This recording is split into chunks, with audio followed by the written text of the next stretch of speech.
Olá, seja muito bem-vindo ao canal e no vídeo de hoje nós vamos falar sobre controle de pragas.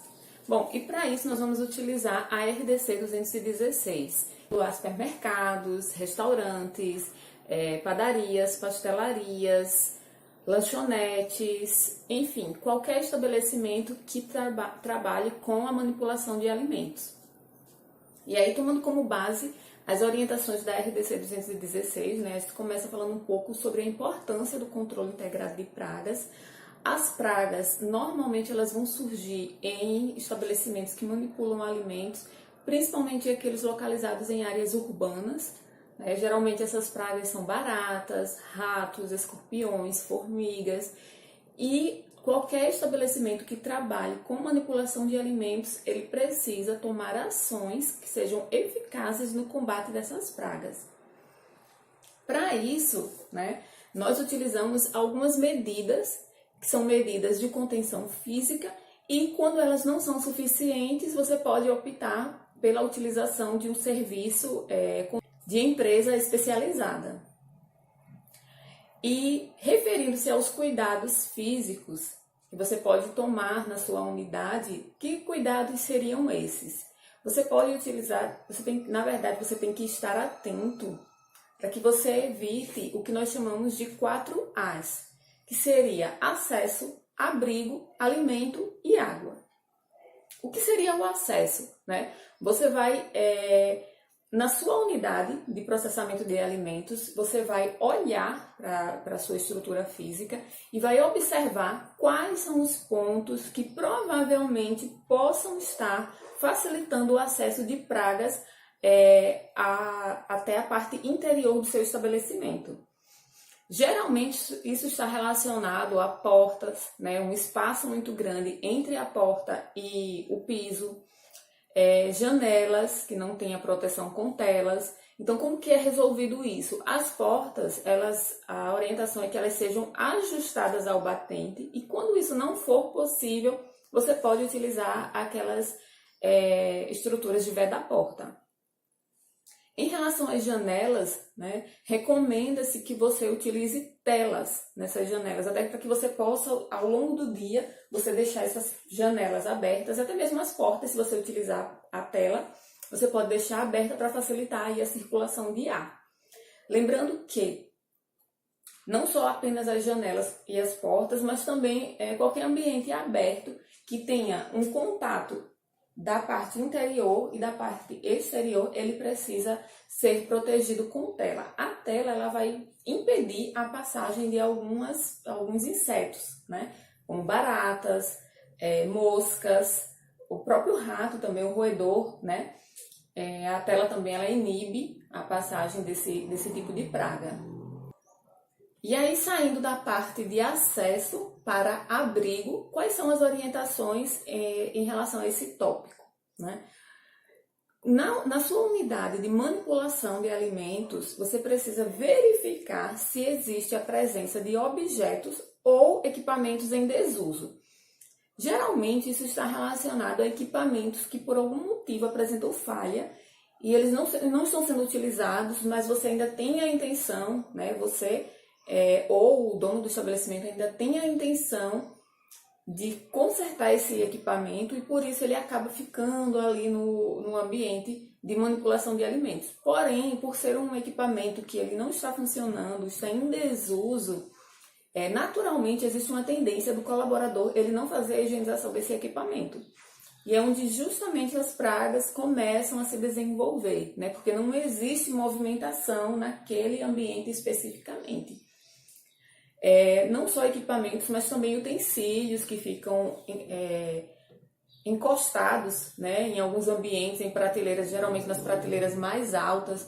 Você acaba colocando os utensílios que você utiliza com menos frequência, e isso também favorece o desenvolvimento dessas pragas.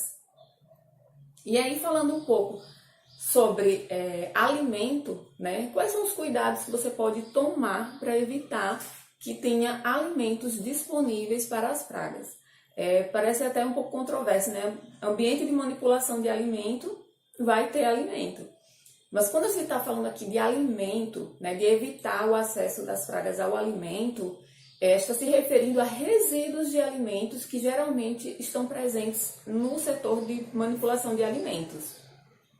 Então, quais são os cuidados que devem ser tomados, né, em relação ao alimento? Manter o ambiente limpo, né, higienizado, sem resíduos de alimentos, ambientes onde não tem tantos equipamentos, tantos utensílios, geralmente eles são mais fáceis de ser higienizados e, consequentemente, é menor a possibilidade de resíduos de alimentos ficarem no setor. Os lixeiros merecem uma maior atenção porque eles devem ser esvaziados quando atingirem 3/4 da capacidade do lixeiro, né? Ou no final do dia, antes de encerrar o expediente, ele deve ser esvaziado e deve ser higienizado. A higienização ela deve ser imediatamente após o término das atividades e recolhimento do resíduo.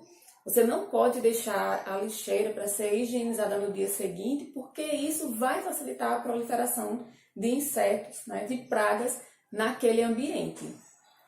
Um outro cuidado que deve ser tomado, né, é a disponibilidade de água no ambiente. O acúmulo em excesso de água no ambiente também favorece a proliferação de pragas. E aí, além de você controlar evitar esses 4 A's, né, existem outros cuidados que podem ser tomados em uma unidade de manipulação de alimentos para evitar a proliferação de pragas. Você pode fazer uso de armadilhas luminosas, né, para controlar aí a quantidade de moscas no ambiente. Você pode fazer uso também de sistema de proteção de ralo, né, aquele fechamento automático de ralo. Além disso, recomenda-se ter um cronograma de higienização contínua das caixas de gordura. Se você faz uso, né, se a empresa opta pelo uso, pela contratação de uma empresa especializada no controle de pragas, no momento da aplicação do produto químico, ele também deve ser aplicado nessas caixas de gordura. Essa empresa que for contratada para fazer o controle de pragas, ela deve passar orientações que devem ser tomadas antes, durante e após a aplicação do produto químico nas dependências do estabelecimento. Além disso, essa empresa ela deve disponibilizar para você o seu alvará de funcionamento, as FISPs, que são as fichas de instrução técnica dos produtos, né, que ela utiliza, assim como o mapa de iscas, quando ela utilizar iscas para roedores.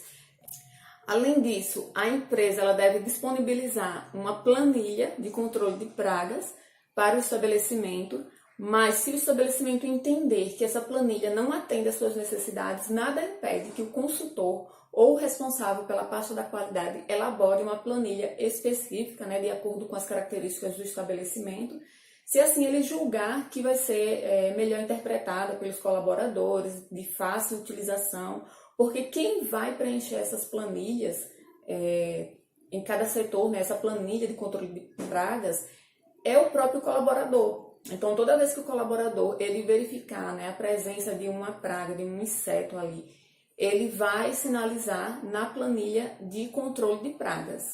E aí, um outro item importante é o estabelecimento verificar, né, em que momento do dia estão aparecendo com frequência alguns tipos de pragas. Por exemplo, roedor. Roedor, ele tem um hábito noturno. Então, geralmente, ele só vai aparecer no ambiente de manipulação de alimentos à noite, quando as atividades já forem encerradas, quando o ambiente estiver mais tranquilo, é que ele vai sair em busca de alimento. Mas se a empresa, se o estabelecimento percebeu que durante o dia existe a circulação de roedores no estabelecimento, é porque existe aí uma infestação, né, desse tipo de praga. Porque como ele tem hábitos noturnos e quando chega a um momento em que está em grande quantidade, o que acontece? Eles estão disputando muito pelo alimento. Então, alguns tendem a circular no ambiente durante o dia, como se estivesse buscando vantagem, né? Bom, e para finalizar, eu vou falar um pouco sobre as baratas, né? Geralmente, em estabelecimentos de manipulação de alimentos, se encontra 2 tipos de barata.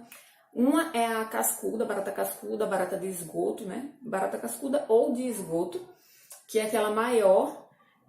Geralmente ela está presente nas tubulações de esgoto e por isso a gente precisa ter cuidado de higienização frequente das caixas de gordura.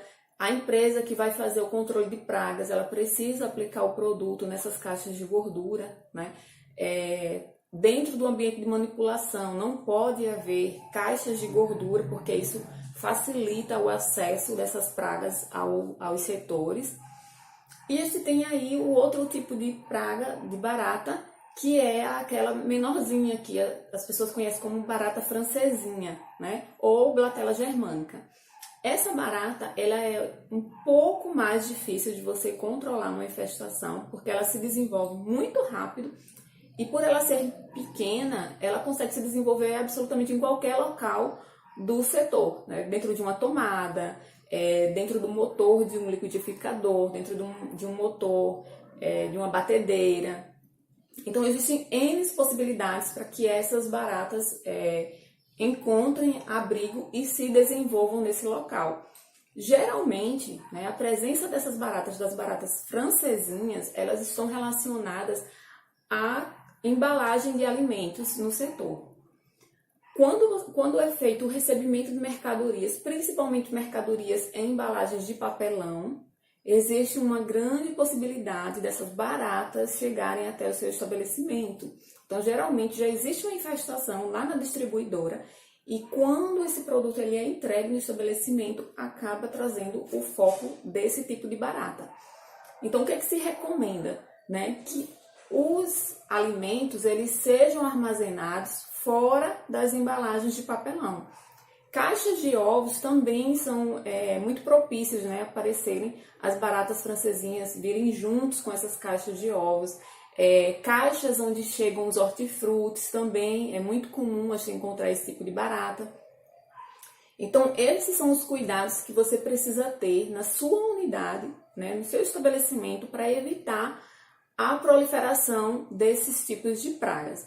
Bom, pessoal, é isso. Eu espero que vocês tenham gostado. Se vocês ainda tiverem alguma dúvida, deixa aqui nos comentários que eu vou ter o maior prazer em responder para vocês. E se vocês gostaram desse vídeo, curte, compartilha. E se ainda não é inscrito, se inscreve no canal para sempre ficar por dentro de todas essas informações que eu venho trazendo para vocês.